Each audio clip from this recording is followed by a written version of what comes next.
everyone, thanks for joining me. This week I'm going to show you just how easy it is to make your own stock. This week I'll show you chicken stock because that's what I'm making in my kitchen this week. So let's begin.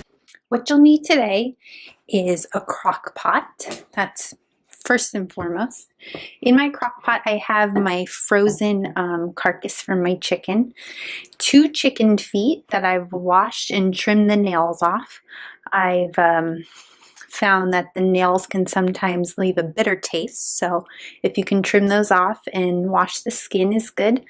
And then I also have the organs from the chicken still. So whatever organs you can add to your chicken broth are going to multiply the benefits for you. So liver, heart, kidneys, brain, any of those that you can add would be wonderful. So that's what I have in there. And then I have 1 onion cut into fourths, a 2-inch knob of ginger that's been peeled and cut in half, 2 carrots just washed but not peeled and then chopped up, and 1 garlic clove, which is the top sliced off of it, but I leave it intact.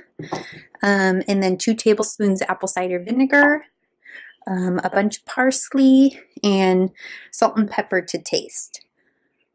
So what you're going to do first is cover your bones with water.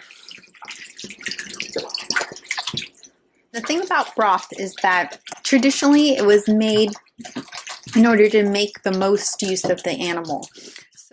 So if you don't have exactly everything I have for this recipe, don't worry about it. Throw whatever you have on hand in and you will definitely reap the nutritional benefits of whatever is going bad in your fridge and whatever leftover bones you have frozen or from the night before.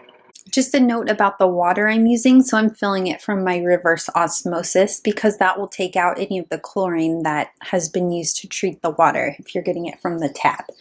So you don't want chlorine in your broth or really in any of your cooking because that kills beneficial bacteria. Okay, so you're going to fill your crock pot to just covering your bones, and then you're going to add your apple cider vinegar and let just those things sit for 30 minutes. And what that's doing is making all of the vitamins and minerals in the bones more accessible. So now that it's been 30 minutes and the apple cider vinegar has thoroughly leached all of the vitamins and minerals out of the bones, we're going to add everything to that except for the parsley. The parsley you're just going to add at the very last 30 minutes of your simmer. Put your onion in, ginger, garlic, and carrots.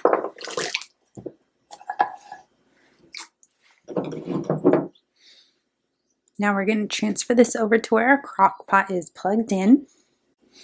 We're going to add some salt and pepper to taste.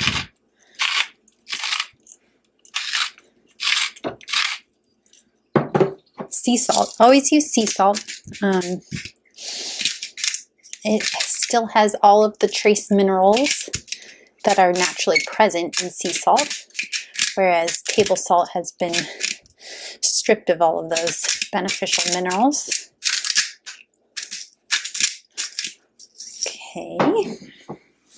And you're going to cook it on low for 24 hours. So tomorrow, what I will do is take out all of the liquid, let it cool, put it in a freezer bag, lay it in my freezer to freeze, and then fill this back up with water and do it again for the next day. So I keep my broth going until the bones pretty much disintegrate, or about a week, whichever comes first.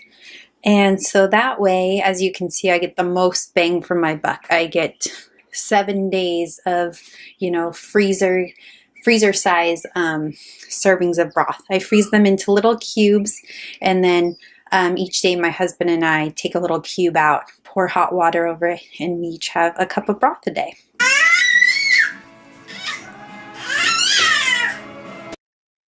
I left that little sound bite in there just to show you how fun it is cooking with a 10-month-old playing around below you in the kitchen. All right, so now we're going to tie up our parsley with some twine and put that in the crock pot.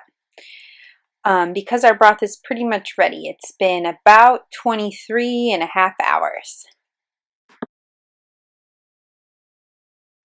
Now that our broth has cooked for a full 24 hours, we're going to ladle out the broth and strain it through a strainer and then let it cool. I let it sit on the counter, or you can put it in the fridge directly to cool. And it takes about four or 5 hours to cool down enough to be able to put it in a freezer bag.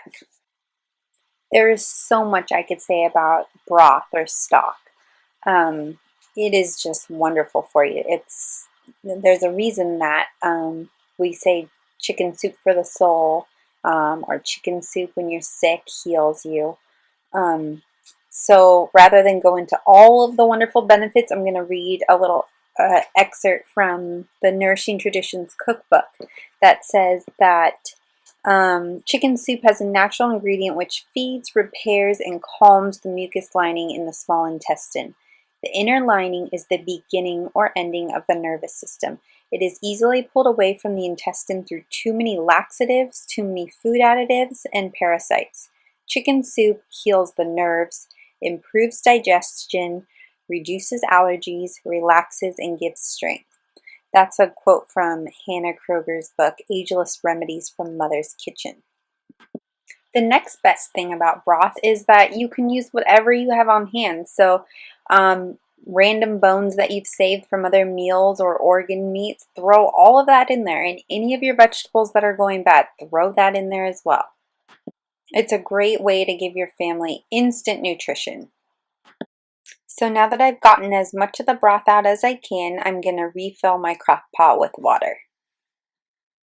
And then place your lid back on and let that cook or simmer for another 24 hours. And do the same thing. Now that my broth has cooled, I'm going to ladle it into my little individual serving size freezer molds.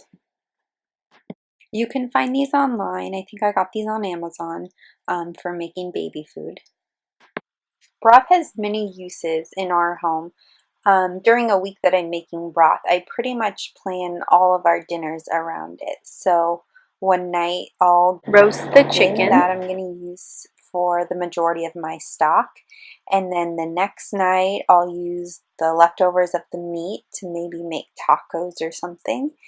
The first night that my broth is ready, I'll use it to make pho or the base for a soup or enchilada sauce or a curry. So those are the things I do with my meal planning when I'm making stock to make cooking as fast as possible.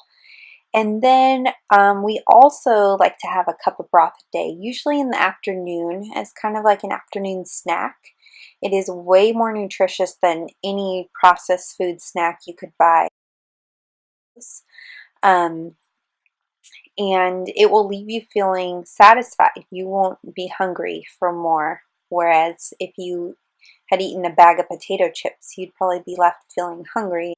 Just a little tidbit about store-bought stock. First of all, who knows what all is in there and what's added to it. But the main thing is that the key ingredient in a good stock is the gelatin. That's what makes it jiggle. And that's what gives you the wonderful healing properties of the stock. So when you buy store-bought stock and it pours straight out of the container in pure liquid form, no gelatin in sight, you're missing out on the key ingredient in a highly nutritious broth or stock. If you take only one thing away from my video today, I'd love it to be that gelatin is not bad for you. Take a note from our ancestors. Gelatin is wonderful for you. Fat is wonderful for you. Animal protein is wonderful for you. Of course, store-bought Jell-O is terrible for you. Do not buy that. Great Lakes Gelatin is a good brand. You can make your own homemade Jell-O from that. You can add a little bit of that to your broth if you feel like it's not gelatinous enough.